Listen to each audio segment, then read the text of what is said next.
Assalamualaikum warahmatullahi wabarakatuh. Perkenalkan, nama saya Alexa Kalesia, saya dari kelas 9E. Saya akan mempresentasikan tugas saya mengenai teori elektron, listrik, molekul maupun atom. Kita masuk yuk ke materi kita yang pertama.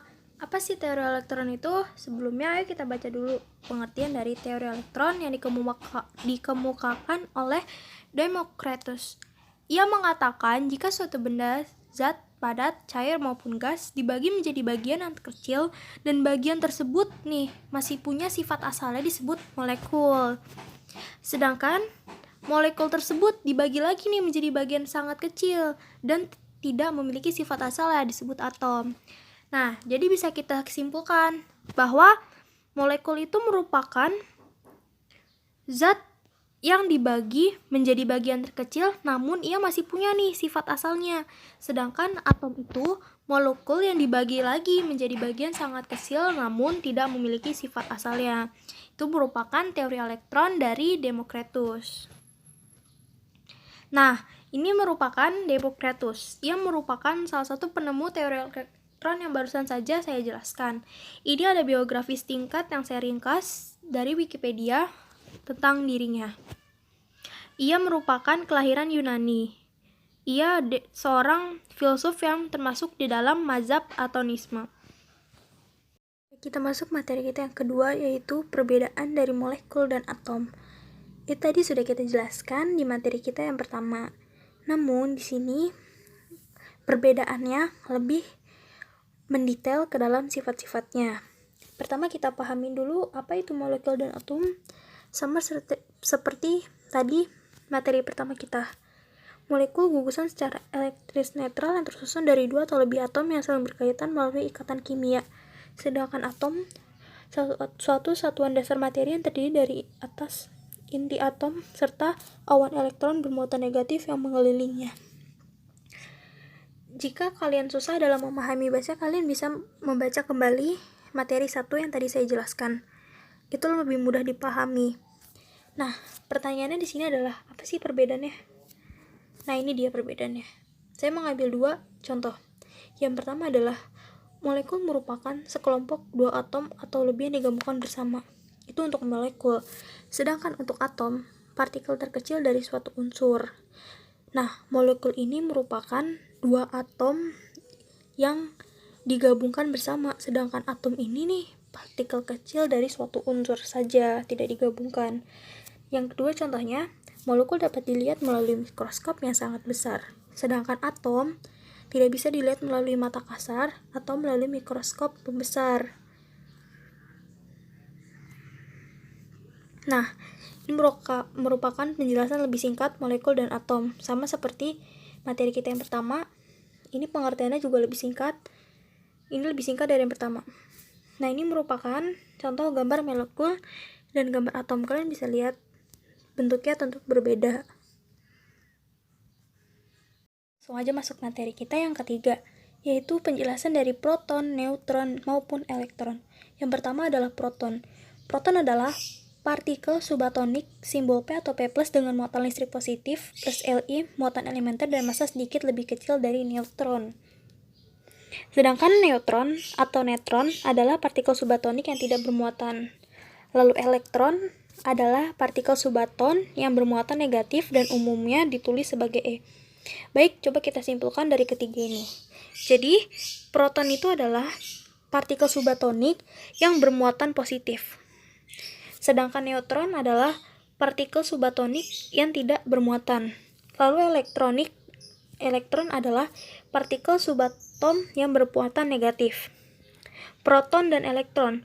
Proton itu partikel subatonik namun ia bermuatan positif, sedangkan elektron itu partikel subaton yang bermuatan negatif. Kalau neutron itu partikel subatonik yang tidak memiliki muatan. Nah, di sini merupakan gambar dari elektron, proton, dan neutron. Bisa kita lihat, elektron ini mengelilingi proton dan neutron. Sedangkan proton dan neutron itu mereka saling berdempetan dan bersamaan. Kita masuk materi kita yang keempat. Apa sih listrik itu? Nih, penjelasannya. Listrik merupakan rangkaian fenomena yang berhubungan dengan kehadiran aliran dan aliran muatan listrik.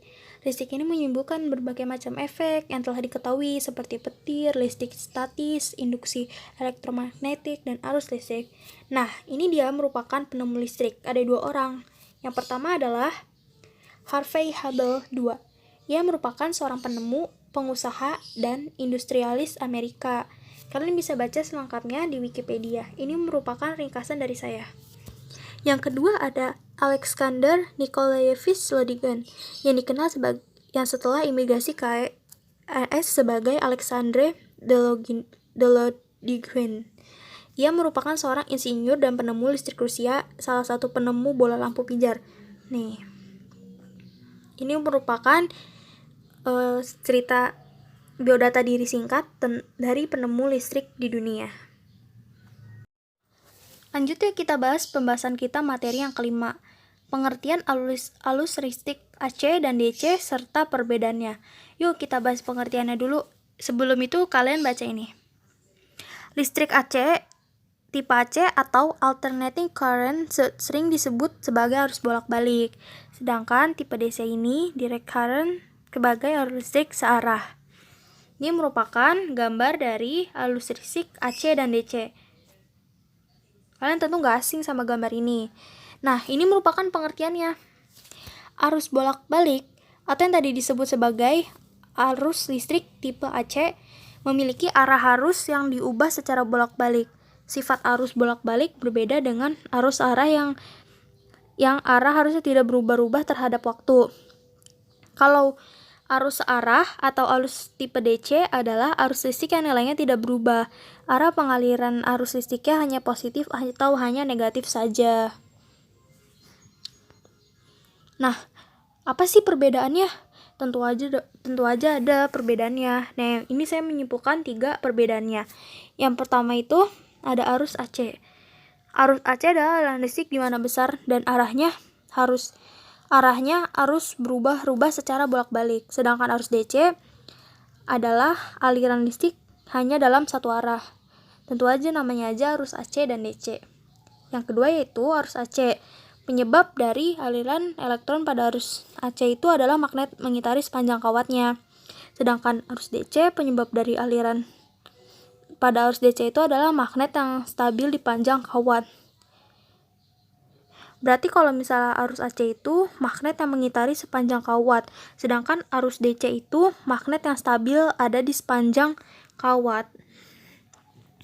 Yang terakhir, arus AC, parameter pasif arus AC itu adalah impedansi, sedangkan arus DC, parameter pasif arus DC itu adalah hambatan. Nih, perbedaannya. Pembahasan kita yang ketujuh adalah sumber listrik di alam. Apa saja sih sumbernya?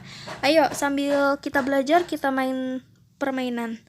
Nih, nuklir itu kita tarik galis di sini.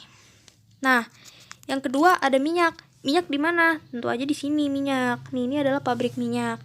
Yang ketiga ada energi gelombang. Energi gelombang ada di mana? Kita tarik di sini. Ini adalah energi gelombang air laut. Nah, yang keempat ada sumber energi angin. Sumber energi angin tentu saja di sini karena ini merupakan kincir angin. Yang kelima ada batu bara. Batu bara kita tarik di sini. Nah, ini terlihat sekali orang sedang menambang atau mengeruk batu bara. Nah, yang ke-6 ada hidroelektrik. Hidroelektrik kita bisa tarik ke sini. Nah, yang ke-7 panas bumi. Panas bumi tentu saja kita tarik ke sini. Nih, panas bumi. Selanjutnya ada tenaga surya. Tenaga surya tentu saja di sini. Nah, memanfaatkan energi matahari. Yang 9 ada energi pasang surut. Tentu saja ini berkaitan dengan air laut. Ada di sini. Nah, yang terakhir ada biomas. Biomas itu di sini. Nah, ini dia merupakan sumber listrik di alam yang tentu saja sering kita lihat. Nah, ini manfaatnya juga banyak loh yang sering kita pakai untuk kegiatan sehari-hari kita. Kita masuk pembahasan kita yang ke-8, yaitu ada komponen utama PLTA. Komponen utama PLTA itu apa aja sih? Nah, jadi di sini saya menemukan 5 komponen utama dari PLTA. yaitu apa saja? Ayo kita bermain lagi seperti tadi. Yang pertama ada bendungan.